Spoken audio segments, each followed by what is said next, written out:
Yeah, my name's Ross Lowdon. I went to Aberdeen University a long, long time ago. It seems, from what I can remember, um, dim and distant past. But yeah, I work for a company called SLB. We are in the oil and gas industry, and for them, I am a fellow, so I look after effectively a bit like for SLB split into divisions. For one of the Mhm. divisions, I look after their technology portfolio. That's very Really, interesting. that's what I And do. why did you decide to study at the University of Aberdeen? Um, I decided for when I was going to when I was at school, I decided I wanted to be an engineer. Aberdeen Uni was one of the ones that offered me a place, and it was also as far away from my home as possible, and still be inside Scotland. So that was I wanted to get away from home, so I came up and I studied engineering for a first year, and then a bit of a poor decision, but halfway through, or three-quarters of the way through my first year at university, um, one of my friends was doing a bachelor's of land economy. He told me he always seemed to have lots of time to go out and do stuff. Engineering was 39 hours a week plus homework, so I didn't have any time to do anything, and I swapped over. Saying that, I really enjoyed the course. It was fantastic. I enjoyed the university. It was brilliant. Um, and it didn't really stop me doing what I wanted to do anyway. So not the best of stories, really. I think from people choose a degree and then they follow their heart, and I followed my heart and decided it was too much like hard work for at the time, and Mhm. then got out and then came back into engineering later on when I went to RGU. That's very interesting. And so, what are your favorite memories from the university, from Aberdeen itself? Maybe some parts of your social life? There used to be a student union on down very close to Marshall College. Hmm. In those days, Marshall College was actually part of Aberdeen University. Now it's the local Aberdeen City Council own and occupy that building. And the union, there's many things I remember, but I remember many, many good nights out in that union. I also remember the campus itself. I thought the campus was fantastic. I loved the way it was set out. The old buildings, the new buildings. Yeah, I enjoyed going to from the campus every day. Made me quite happy, actually. Very nice. Yeah. You've got a nice, shiny new library now, which we didn't have. We had quite an old, dilapidated library, and there's a few more new buildings, and my daughter went there too for an open day Mm. last year, so I got to see a bit more of the university. But yeah, generally the space and Aberdeen itself, I'd never lived up in Aberdeen before. The endless sunshine in the summers and the endless dark in the winters, like I can forget about those bits. But no, I had fantastic time at Aberdeen University. Both socially, I got into rowing, which I really enjoyed as well. So the rowing club at Mhm. Aberdeen um, University Rowing Club is a fantastic place to go and meet friends, and yeah, I really enjoyed that as well. That's very Quite a lot interesting. of things, really. And can you share any key lessons from your early career at Tech 21 and how it helped you to transit into leadership positions at SLB? Um, I'll give you a bit of background to Tech 21. Tech 21 was a very small little tech company, as the name suggests. Um, when I started, there was only about six or seven of us. Hmm. So what it taught me was to be self-sufficient. There was nobody if you needed a question answered, very often you had to go and find out those answers yourself. Hmm. Um, and because we were quite a small company and we're relying on clients, myself and one other guy went out and made most of the money, and we had software developers Hmm. developing software that we later sold. That meant that we had to be extremely client oriented.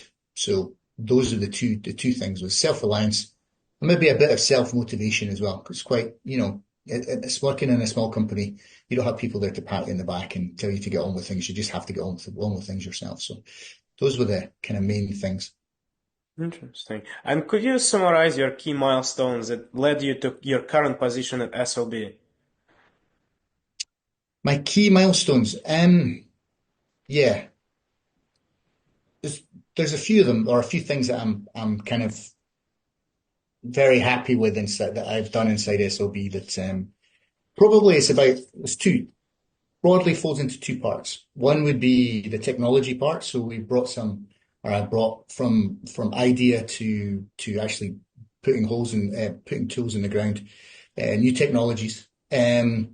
world-leading new technologies that have never been done before, patented, go through the patent process, get them developed, and so on and so forth. That's very satisfying, and seeing the industry accept them and be them for them to be useful to the industry. But the second part is people. Watching people who I once trained grow up inside the company or move into other companies and grow inside those companies and see people grow. I find huge satisfaction in helping people develop themselves to gain expertise and gain the soft skills required to keep moving on to the things that interest them. I think those are the two main things. Interesting. And could you please share insights into the development and commercializations of cutting-edge technologies like the definitive dynamic surveys tool? Yeah, so definitive dynamic surveys. Sure some of your audience will have absolutely no idea what I'm talking about here, but effectively when we're drilling, we need to know where we're going, and we use what is effectively a very expensive compass, electronic compass that's run downhole. Uses the Earth's magnetic field to give you an azimuth, the direction you're going in, and inclinometers to give you the inclination you're at, so you can point a well in a particular direction. What we did was we took that idea and we made that happen while you were drilling. So most of the time you have to be stopped before. This takes time, and time is money on the rig. So being able to do that while you were drilling meant that you had far more surveys, which means you got a better position, a better idea where you are under the earth. And the second part of it, because GPS doesn't work underground. Hmm. So the second, everybody's used to using their phones to navigate around. That's not possible. So that was the first thing, and the second thing was just how widely used it is now. I think it definitely helped solve the client problem for sure, which was moving on from these static slow surveys from previously. That's very impressive. And what leadership strategies have you found the most effective in managing technical experts and driving career development within SLB? Communication. Hmm. Communication is the key. I mean, I'm sitting here talking to you, Yeah. and it seems a bit of a flippant answer, but communication everywhere, up, down, sideways, and keeping managing expectations. That's another thing. People can, you can get very enthusiastic about an idea or very enthusiastic about a direction a company's going in. Um, but sometimes you need to manage the expectations of the people who are above you in order for them to understand that what their true desires are might not be met immediately. You really have to manage those expectations. And probably the most important thing is to listen more than you talk. Hmm. Okay, interesting. Um, what I mean by that is that nobody has all the answers. And by listening, you can really absorb other people's thoughts and processes and process them yourself and probably come up with the nugget in the whole conversation or the whole meeting at the end. So those are the key things I think it's all around communication. Interesting. And with your expertise and directional drilling and surveying, yes, what emerging trends do you see shaping the future of the drilling and reservoir management? Automation. So there's kind of three types of automation I'm talking about. So we drill holes in the ground with rigs, Hmm. pretty big derricks, lots of pipe work, lots of mechanical systems. Automating those rigs is one thing that's already started, but that automation will continue. Downhole automation. So what we run downhole, we need to position ourselves inside a reservoir to get the oil and gas out of that reservoir. So we have to position ourselves in 3D space. We have to understand where we are geologically. These all require different types of tools. Automating how those tools work and the direction in which they're drilling um, is definitely somewhere we're going. And probably the most important of all of these things is our data analytics. Hmm. We will have to start automating the amount of data that gets thrown up, the amount of data that we're swamped with in our daily lives is one thing, but the amount of data that gets brought up or sent up whole when you're drilling is Hmm. enormous, and being able to do those data analytics on that to be able to optimize where you place yourself inside the reservoir to optimize the amount of oil and gas you're getting out of it is absolutely critical. Another point would be that we'll probably maximize some of our existing reservoirs. So this idea that we're going to go off to Antarctica and drill for oil is a little bit fanciful.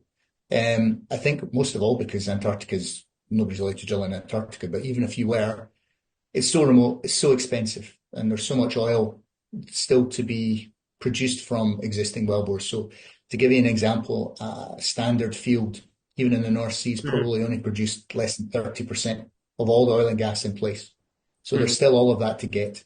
And that surely makes more sense from a CO2 point of view, than going drilling in, and certainly financial sense than going drilling in some greenfield site. Geothermal, I think, is also another big trend I think that's coming. So this is this idea that we can drill holes in the ground and Hmm. use the Earth's heat as a reservoir. So it's a heat reservoir now as opposed to oil and gas. And we can and we will drill these wells to um, produce power and localized heat Hmm. for, well, small cities, or you can do it for AI centers, or you can scale up any way you like. But I really see that as becoming a very big trend going forward. Interesting. And how companies like SLB utilize new technologies like AI and etc., etc., etc.? How does it use digital Oh, innovation? yeah.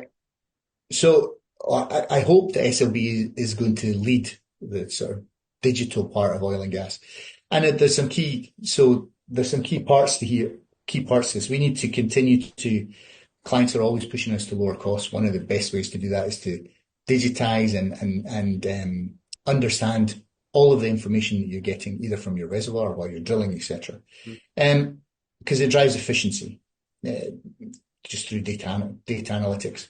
We need to visualize all of that data as well. I think that's very important. Something we're quite good at is visualizing what's going on downhole, or visualizing what your reservoir is doing in real time in order that you can optimize the oil and gas that's coming out of it. Hmm. But we also need to, talking about the move to the energy transition and move to net zero.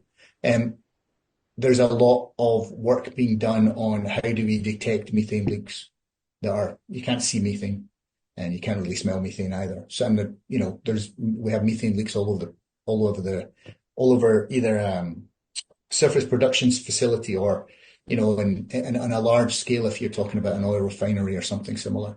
Um, Identifying them, closing them all down, AI is used very heavily in that in order to identify leaks, be able to shut them down, Hmm. and be able to, for the oil and gas industry to really go after its CO2 net zero commitments and methane commitments going forward. That's very interesting. And what is the proudest moment in your career, throughout all of your career? I'd like the proudest moment in my entire career was being asked to be a SLB fellow. So Hmm. an SLB fellow is the highest achievement you can get as a technical person inside SLB. So we have different levels of technical people inside SLB. To give you some idea, there are about 130,000 people in SLB, Hmm. in the company, and there's 5 fellows. Five fellows. So Wow. there's only 5 fellows. So it was a huge achievement, and it was very, very exciting. And that was probably the proudest moment of my career to date. That's very interesting. And what advice like would you give to aspiring engineers, young students to succeed in your career, in your type of career? In my type of career, I think this could, the career is not important. I think this could go on to anybody. But number one is to be curious. Hmm. Always ask those questions other people aren't willing to, or are not thinking about. Hmm. And that curiosity will take you very, very far, because other people see that curiosity, and not only will you solve problems, you'll also pique other people's curiosity, and you get much more interaction working with people. Take opportunities that come in front of you. I think that's very, very important.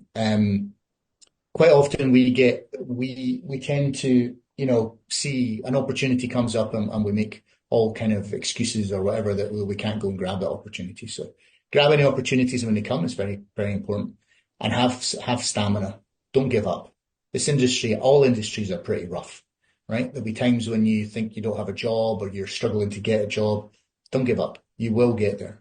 Definitely, definitely get there. Keep being curious. Keep yourself motivated. Hmm. Even go away and do more training. Go back to university, or go and do some of the free online courses that are available from a great many universities. Keep yourself relevant, and and just don't give up. You will get there. Interesting. And how is working in oil and gas industry in United States different from working in oil and gas industry in the UK? Oh, that's a great question.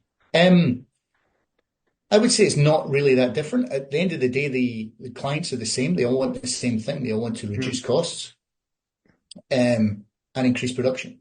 So, in that respect, the clients are quite similar. People have this impression, perhaps, that in the US everything's a bit more yeehaw cowboy. Let's go. Let's not worry about the consequences. Let's just get on with things. It's not really like that at all. Everybody shares the same general responsibilities to um, how to look after the reservoir, how to look after the earth, not to pollute, and so on and so forth. So I don't think there are any really major differences. Moving to the US from the UK was a bit of a culture shock, though, mhm, I have to say, for myself and my family. Um, we may share the same language, but it was very, very different. I was shocked at how different it was. And mhm, it's very subtle things, very, very small, subtle things. But yeah, it was, you think you go there, you think you go on holiday to somewhere, and you know that place. Or I used to go to the yeah, States at least once a month for many, many years. But even then, I still got a big shock when we actually finally moved there, and you have to be part of the whole system in the US. For instance, things like healthcare are mm, extraordinary in the US, amazingly complicated. Whereas you take it for granted in Europe that it's all fairly simple. So mhm, yeah, those are but in terms of getting back to the point, in terms of working in oil and gas in the UK or the US, there isn't an awful lot of difference. You get the same types of people, same range of companies, mhm. same appetite for technology. It is they have different needs because they're drilling in different places, but in general, it's very similar. Interesting, very interesting. And the last question is, what advice would you give to your younger self? Patience. Mhm. Have Patience. some patience. I was forever jumping from one thing to another, trying to. I'm not really sure what I was trying to do, but I generally got myself into trouble trying to bite off more than I could chew. There's no point in biting off more than you can chew. Um, you need to learn to sit back a little bit, work out where it is you actually want to go, what it is you actually want to do, and then build a plan to make that happen. Um, Trying to do everything at once is a painful exercise.